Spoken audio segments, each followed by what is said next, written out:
I was always very, very entrepreneurial. I wanted to quit so many times. I was made fun of, people laughed at me. I'm definitely missing out on a normal teenage life. I was 16 comparing myself to people who are in their 20s. I trusted myself. I know my potential. I know what I can achieve, so why not do it? I'm Latoya, I'm 19, and this is my skincare store. When I tell people I founded my skincare store at the age of 15, they never believe me. So come inside, let me show you.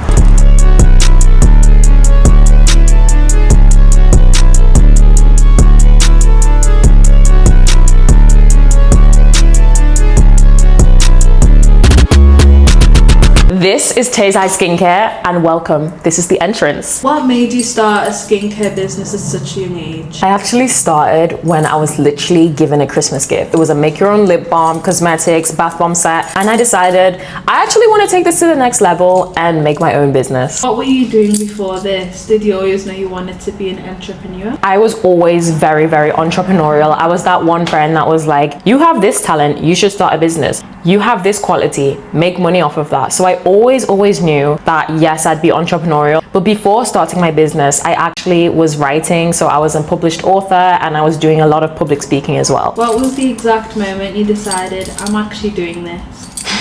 Definitely in lockdown. When that lockdown boredom hit and all of the lip gloss businesses were in fire, were in motion, I was like, I'm taking this to the next level. And then my realization and action step towards that was in 2022 when I actually opened the store. Did anyone doubt you at the start? Oh, 110%. I went to an all-girls school. Almost everyone around me doubted me. I was made fun of. People laughed at me. People said all sorts. And it's just like, how are you gonna laugh at a kid for pursuing their passion? So over in this area, you have all of the skincare products in my store, and this is where they begin. What's been the hardest part of running a business at 19? Definitely balancing it all. Throughout my whole educational career, I've been such a productive procrastinator. I literally remember being 16 and everyone was stressing over GCSEs and I was stressing over managing my skincare store. So yeah, it's always been about balancing education for me. Also finding friends on the same wavelength as me. When it comes to forming relationships, friendships with people who understand why I operate the way I operate, you know,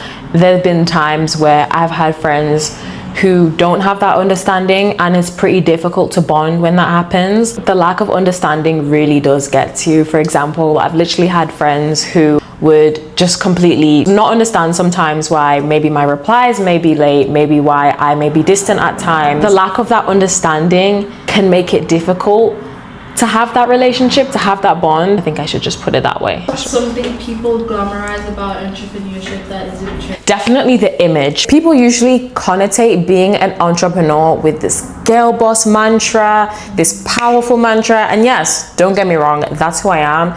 But there are times where I'm not content with my life. There are times that I am sensitive. There are times that I cry. There are times that I burn out. There are times that I crash out. And I don't like showing emotions, so if I am struggling, then literally no one will know about it. Have you ever wanted to quit? What happened? So many times. I wanted to quit so many times. I remember one time, this was during my GCSE era, I just had this moment where I was so overwhelmed. And I remember I sat there and I was crying to my friend and I was saying, I feel like I'm putting all this effort in and I'm getting nothing out of it. That was because I was at a place of comparing myself to other people. I mean, I was 16 comparing myself to people who were in their 20s. Of course I was gonna be upset. Of course I wouldn't be happy. A mistake that cost you time or money? Definitely not going all in to begin with. If I could go back, I would have posted so much more. I would have put so much more of my energy into social media campaigns, marketing, just showing up on social media and going all out. Why a physical skincare store and not just online? Online is one thing, but shopping in person is definitely another. Nowadays, we need more third spaces. People want to come inside and have that actual customer experience. You know, we offer skincare consultation services, we can do one-to-ones, we can chat with customers, and the people in the local area are lovely. Plus, do you know a teen with a skincare store? I don't think so. What makes your store different from others? Everything produced by Tezai Skincare is not only 100% organic, but cold pressed. When it comes to organic products and natural products, everyone likes to greenwash. Let's be so real. When a brand is saying, I'm organic, you have to start asking, but what's the percentage? Because they could have 10% of organic products and slap on the name organic. And on top of that, it's cold pressed, like I said before. Everything is squeezed from the natural ingredients, from the seeds, What more could you want? Tezai Skincare is also about embracing your natural flaws. Our slogan is Born to Stand Out, and it's about embracing what you have, taking care of it and nurturing it rather than concealing it. What's your best-selling product and why do people love it? We have a variety of best-selling products, so this one's pretty hard for me. But I'd say our 3 best sellers over time have been 1, our oat and coconut blemish control facial scrub. 2, our exotic tone whipped body butter, which is perfect for toning the skin, stretch marks, collagen production, all that good stuff. And 3, our newly produced miracle hair oil, which truly does work miracles to that hair. How did you design the store/custom experience? So I wanted everything to literally be the epitome of organic, of cold press. We designed it to be a relaxing space so that people can take a break from the world outside, come here, reset, revamp. The Tezai Skincare store is just that place where you can relax, take some time and go about your day. This is the hair care section where we have shampoos, hair and body washes, a variety of hair oils and conditioners. How did you fund or start the business at 19? I'm so grateful to have had the support from my parents, the backing, everything. As for the property itself, again, I'm very, very grateful. I will never not credit my parents because they did their little 1-1. What's something about money/business people don't understand? It takes hard and smart work. It's not an overnight thing. It's not an overnight process. Social media has taught us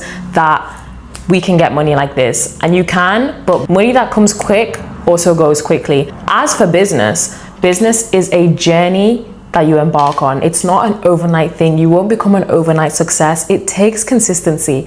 People say consistency is key for a reason. I've known so many people who start and they give up, and I see people in their exact same fields blowing up, thriving. Why? Because they decided to wait. They decided to put the consistency in, the effort in, and they decided to keep showing up. What skill helped you succeed the most? Oh, definitely my confidence. My confidence has definitely brought me to where I am today. Without it, I always tell people, confidence gets you further than credentials do, and audacity gets you further than your talents. You need to push yourself. You need to know your worth. Knowing your worth is all a part of confidence. Confidence is self-trust. There's no such thing as being too confident or having overconfidence, because confidence is simply just self-trust. I trust in myself. I know my potential. I know what I can achieve. So why not do it? It goes to show again that even though I gave credit to my parents and I'm thankful that they had, the resources to support me, people can often discredit that and they can be like, well, you have the privilege there. But without the confidence, I wouldn't have been able to execute any of these ideas. What would you do differently if you started again? If I was to start again, I definitely build more of a personal brand straight away. I wish somebody told me about personal branding when I was 16. I would have been so much more crazier with my content. I would have been posting literally 3 to 4 times every single day. Volume is so important when it comes to creating. I would have consumed much less content and created much, much more. And last but not least, this is my till where I spend the majority of my time and I get most of the admin work, the marketing work, everything done. What does a typical day in your life look like? Typically on the weekends, if I'm having a full day at work, it usually looks like getting a lot of editing done, sometimes restocking products if that needs to happen, although I do procrastinate a lot on that. Contacting people, influencers, even though also the reality is so many of them don't reply back. Getting schoolwork done. Hello, I'm still a student, guys. Yeah, I still have assignments and I'm actually due one right now. So sometimes I host content days, but a regular day would sometimes be cleaning up the store, just admin work on the computer. Marketing. I do a lot of my marketing sat here on this desk. I'm posting, I'm editing, I am creating, I'm contacting, I'm literally spamming people with emails. Do you ever feel like you're missing out on a normal teenage life? I'm definitely missing out on a normal teenage life. I used to have FOMO. I used to get fear of missing out. And my mom always used to tell me that you have to understand, you can't act like a normal child. You have to understand you're not a normal child. She would tell me, you're gonna understand. And I was not understanding. And I think I finally reached a point where I do understand, and I understand some of the sacrifices that I have to make, but they're definitely worth it. And it's not like I never have fun. I definitely do have my share of fun. What advice would you give to someone your age wanting to start? Stop waiting for the perfect time. There's never going to be a perfect time. The longer you wait, the more you are doing a disservice to yourself. The longer you wait, the more time you give to other people to grow faster, to succeed faster. The longer you wait, the more you delay your purpose, your calling, your journey, your success. Where do you see yourself in this business in 5 years? In 5 years, I pray for Tezai Skincare to be a household name. I want to be everywhere. I want to be on your TV screen. I want to be on the billboards. I want to be everywhere, okay? I want to take Tezai global.